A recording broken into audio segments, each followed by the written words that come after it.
You know, there's this really strange thing happening to people who travel to one specific country.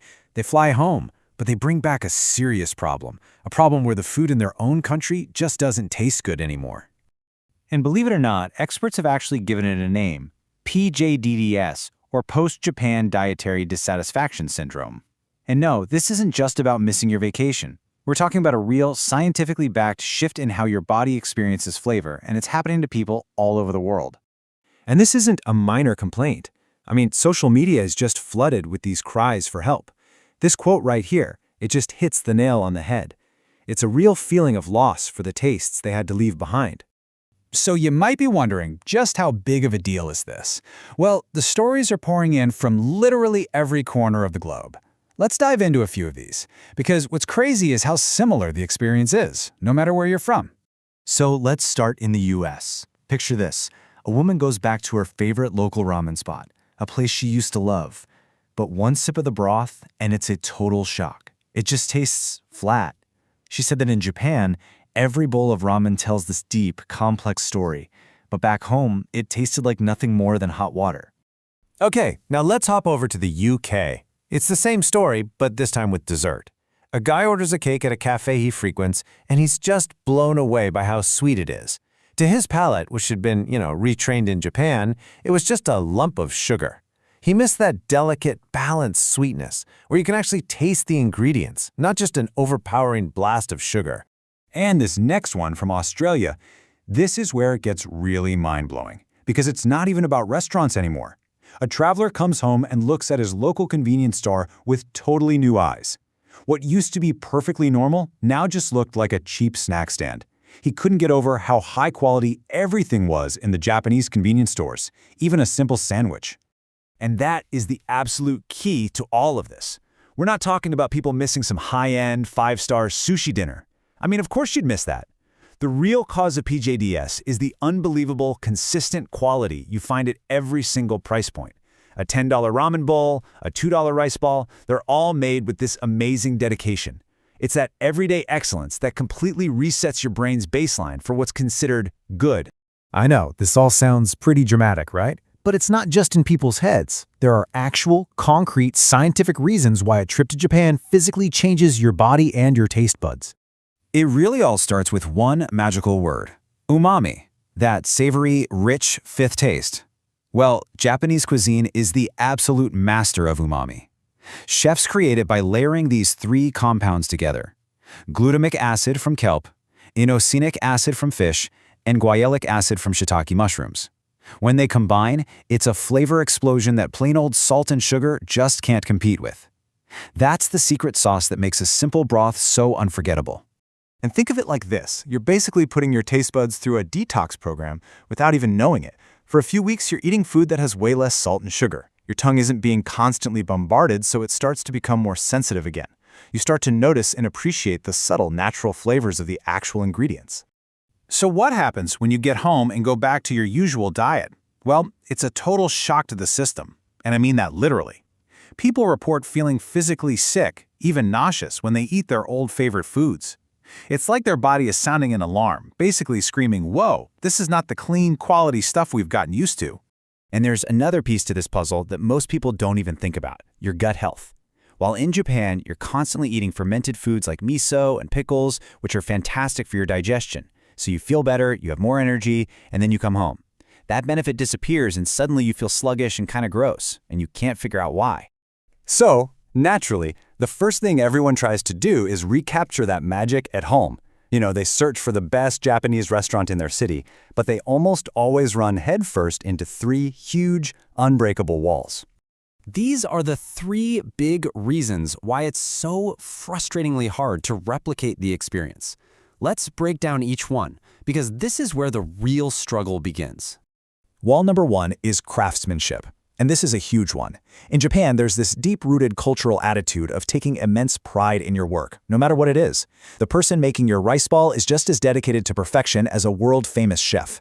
That nationwide commitment to quality it's almost impossible to export. Then you slam into the economic wall. And wow, this one hurts the wallet. Just look at these numbers. A ramen meal that costs around 2,000 yen in Japan can cost more than double that in a place like Australia, and it's usually not even as good. To even try to get close to Japanese quality overseas, the price for ingredients and skilled labor just goes through the roof. It stops being an affordable everyday meal and becomes a luxury. And finally, you hit the third and maybe the toughest wall of all, the cultural wall. Because the experience in Japan is so much more than just what's on your plate. It's the whole package, right? It's the impeccable service, the sound of the kitchen, the way the bowl feels in your hands. It's a complete sensory experience. You can import a recipe, but you can't import an entire culture. So when you put all of that together, the science, the personal stories, these massive walls you can't get past, you start to see the truly lasting impact a single trip can have. And really, one person online managed to just perfectly capture this entire complex feeling in a single sentence that thousands of people immediately related to. And there it is. Honestly, it's not even an exaggeration. When you think about the physical changes in your body, the psychological craving, and the fact that you can't affordably get your fix back home, the analogy is spot on. That trip sets a brand new standard in your brain, and after that, everything else just feels like a cheap copy. So it really leaves you with this fascinating question. We always talk about how travel changes your mind, how it broadens your perspective. But all this evidence suggests it can actually change your body in a fundamental and maybe even permanent way. So can one trip truly ruin your taste for good? All signs point to yes. All right, let's talk about something really strange. It's this phenomenon that happens when you come back from a trip to Japan. And it can, no joke, completely mess up your relationship with food. Forever. And it's real. It's actually backed by science. You know exactly what I'm talking about, right? You've just had the best trip ever, eaten some of the most amazing food of your life. You get home, you're craving your go-to comfort food. You take that first bite and, it's just cardboard. It's bland. It's a huge letdown. It just doesn't taste the same. Well, if you've been to Japan and this has happened to you, listen up. It is not just in your head. You're not crazy. You're not just missing your vacation. This is a real thing, a documented experience. And yeah, it even has a fancy official name. It's called PJDDS. That stands for Post-Japan Dietary Dissatisfaction Syndrome. And this is the key thing to get. It's not about nostalgia. It's a scientifically recognized phenomenon where your actual taste buds, your palate, gets fundamentally rewired by the food there. And the craziest part? It can happen after just a couple of weeks. And look, we are not just talking about missing some fancy high-end sushi. Not at all. PJDS gets you because the quality is just insane across the board. For everything. I'm talking about a simple egg salad sandwich from a convenience store or a cheap bowl of ramen from some tiny stall. The baseline is just so incredibly high that it totally resets your brain's idea of what food is supposed to taste like. So, you're probably wondering, how does this even happen? How can a vacation literally ruin food for you back home? Well, the science behind it is actually pretty cool. And it's not in your head. Remember, it's a physical thing happening inside your body. Okay, so there are basically 4 big reasons this happens. First up, you've got the umami effect. Japanese food is just loaded with that rich, savory, complex flavor, and your brain pretty much gets hooked on it. Then there's a palate detox. The food there just has way less salt, sugar, and junk in it, so your taste buds actually reset and become more sensitive. When you come home and eat processed stuff, it tastes, well, fake, overwhelmingly artificial. That leads to the third thing, physical withdrawal. Yeah, I'm serious. People report feeling sick, getting headaches. Your body is literally rejecting the food it was used to. And finally, your gut health actually changes for the better over there, thanks to all the fermented foods like miso. When you stop eating that stuff, you really feel the difference. And this is where it gets really intense. Experts take this so seriously. Food scientists have literally said the craving is like a legal drug. Once you've had the real deal, that craving is incredibly hard to shake. Okay, so at this point, you're probably thinking, fine, it's real. So why can't I just go find a good Japanese place near me? Or just learn to cook it? And yeah, I wish it were that easy. The answer is, it's a lot more complicated than that. It turns out there are what researchers call the 3 unbeatable walls. Think of them as these massive obstacles standing in your way. You've got the wall of craftsmanship, the wall of economics, and the wall of culture.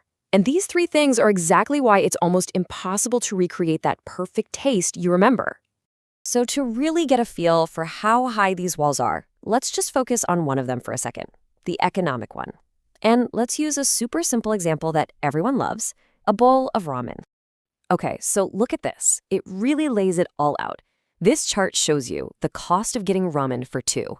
In Japan, you can get two amazing bowls for about 2,000 yen. Easy. Now let's say you're in a country like Australia.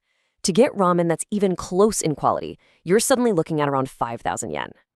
Yeah, that's 2.5 times the price. That is just staggering. And that right there is the heart of the economic problem. You're paying this huge premium for something that, let's be honest, probably still isn't going to be as good as what you remember. So what gives? Why is it so much more expensive? Well, it's pretty simple when you break it down. You've got to pay way more for talented chefs who know what they're doing. You have insane shipping costs to get the right ingredients. And then there's all the specialized equipment you need. It all just stacks up and creates this huge price gap. So you put all of this together, the science of your rewired palate, the crazy economics, the sheer craftsmanship, and what do you get? You get what experts call the desperate gap. And that's exactly what it feels like. It's this painful, empty space between that perfect taste locked in your memory and the expensive, not quite right version you can get at home. That gap is what PJDs is all about. And that leaves us with a really interesting final question, doesn't it? Is this PJDS thing just a weird curse for people who love food? Or is it actually the most brilliant, most effective tourism campaign in the entire world? I mean, think about it. It creates a craving so powerful, so specific, that there's only one way to cure it, and that's to book another ticket and go back. What is it about Japan that captivates you? Please let me know in the comments below.